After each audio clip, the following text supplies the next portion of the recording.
اعوذ باللہ من الشیطان الرجیم بسم اللہ الرحمن الرحیم یا علی علیہ السلام مدد۔ السلام علیکم میرے پیارے دوستوں۔ حضرت امام حسین علیہ السلام کی آئندہ منزل پر حضرت زہیر بن کین علیہ السلام سے ملاقات۔ حضرت امام حسین علیہ السلام ہاجر کی منزل سے سفر کر کے اعراب کے پانیوں سے ہوتے ہوئے زرود نامی منزل پر پہنچے تو یہاں نزول اجلال فرمایا۔ شیخ مفید علیہ الرحمہ ارشاد میں فرماتے ہیں، قبیلہ فزارہ اور بجیلہ کے ایک گروہ نے بیان کیا ہے کہ ہم زہیر بن کین بجلی جو کہ اس وقت عثمانی تھا کے ساتھ سفر مکہ کے لیے رواں تھے۔ مناسک حج ادا کر کے جلدی واپس سفر کر رہے تھے کہ ایک منزل پر حضرت امام حسین علیہ السلام کے خیمے لگے ہوئے تھے۔ ہم چاہتے تھے کہ ہماری ملاقات حضرت امام حسین علیہ السلام سے ہونے نہ پائے، اس لیے ہمیشہ ان کے کارواں سے آگے پیچھے اپنا پڑاؤ رکھتے تھے، لیکن اس منزل زرود پر مجبوراً ہمیں بھی خیمے لگانے پڑے۔ ہم اپنے خیمے میں بیٹھے تھے، دسترخوان لگایا اور کھانا کھانے لگے کہ اچانک حضرت امام حسین علیہ السلام کا قاصد خیمے کے دروازے پر آیا اور سلام کے بعد کہنے لگا کہ حضرت امام حسین علیہ السلام درود و سلام کے بعد زہیر بن کین کو یاد کر رہے ہیں۔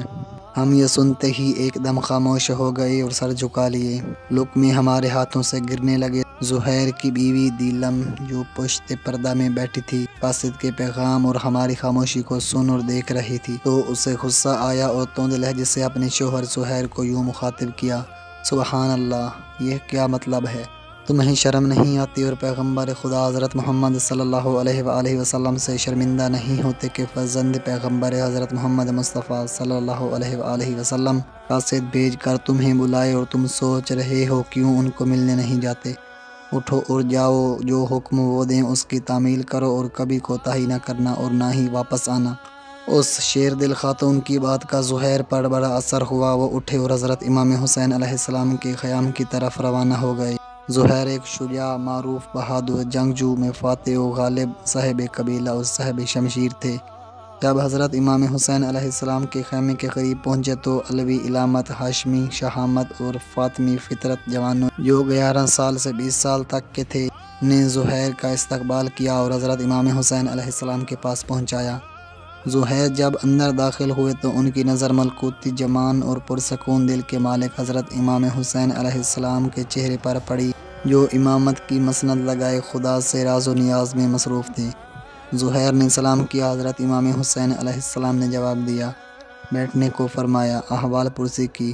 صاحب روضۃ الشہداء نے لکھا ہے کہ حضرت امام حسین علیہ السلام نے زہیر سے فرمایا، اے زہیر، کیا تمہارا اب بھی ذوق ہے کہ محبت الہی میں جہاد کرو اور اپنی تلوار کے پانی سے فساد کی آگ کو خاموش کرو، نیز شمع شہادت کے گرد پروانہ وار پرواز کرو اور خوشنودی خدا کا ایک دروازہ اپنے لیے کھول دو، یعنی میری نصرت میں کمر ہمت باندھو اور ولایت کے دامن سے متمسک ہو جاؤ تاکہ دنیا و آخرت میں میری ہمراہی نصیب ہو۔ زہیر نے حضرت امام حسین علیہ السلام کے کلام کو بغور سنا اور سوچنے لگا۔ اب عقل و نفس کے درمیان جنگ و جدل شروع ہو گئی ہے۔ عقل کہتی تھی کہ حضرت امام حسین علیہ السلام کی اطاعت کرو، نفس کہتا ہے کیوں جان اور مقام ضائع کرتے ہو اور دنیاوی رنگینیوں سے محروم ہوتے ہو۔ کافی سوچ و بچار اور نفس و عقل کی جنگ کے بعد رحمانی جذبہ نے جنگ و شیطانی وسوسوں سے نجات دی اور زہیر کے چہرے پر آہستہ آہستہ رونق آنا شروع ہو گئی۔ بالآخر اس کا چہرہ منور ہو گیا۔ اس نے سر بلند کیا اور عرض کیا، اے عزیز پیغمبر خدا حضرت محمد صلی اللہ علیہ وآلہ وسلم، اے حضرت بی بی فاطمۃ الزہرا سلام اللہ علیہا کے نور چشم، میں آپ علیہ السلام کی راہ میں جان، مال، عیال، فرزند سبھی کو قربان کرنے کے لیے تیار ہوں، البتہ شرط یہی ہے کہ جو خود آپ علیہ السلام نے مقرر فرمائی ہے کہ آخرت میں آپ علیہ السلام کی ہمراہی نصیب ہو۔ کافی عرصے سے اسی چیز کی توقع تھی، آج دل کی آرزو پوری ہو رہی ہے۔ پھر زہیر اپنے خیمے میں گئے، لیکن بہت خوش اور سرور تھے۔ نوکروں کو حکم دیا کہ خیمے اکھاڑے جائیں اور سامان اکٹھا کیا جائے اور حضرت امام حسین علیہ السلام کے کارواں کے ساتھ مل جائیں۔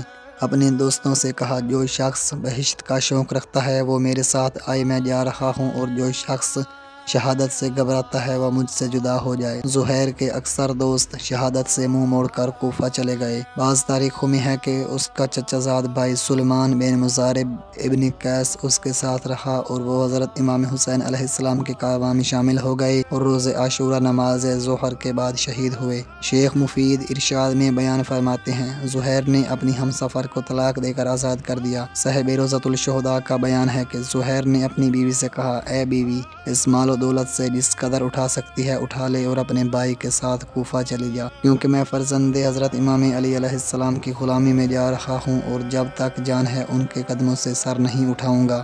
بیوی نے یہ سنا تو زاروں قطار رونے لگی، پھر عرض کیا، اے مرد، بے وفائی نہ کرو، اس راہ کو میں نے تمہارے لیے روشن کیا ہے، اب فرزند حضرت امام علی علیہ السلام کی غلامی میں جا رہے ہو تو مجھے بھی ساتھ لے چلو، میں دختر حضرت امام علی علیہ السلام کی غلامی کرتی رہوں گی تو اس گھر کا غلام ہوگا اور میں اس گھر کی کنیز ہوں گی۔ بس دونوں نے اولاد حضرت محمد صلی اللہ علیہ وآلہ وسلم کی خدمت گزاری کے لیے کمر ہمت باندھی اور حضرت حسین سلام اللہ علیہ کی اولاد کی غلامی کو چنا اور دونوں جہانوں میں کامیاب ہوئے۔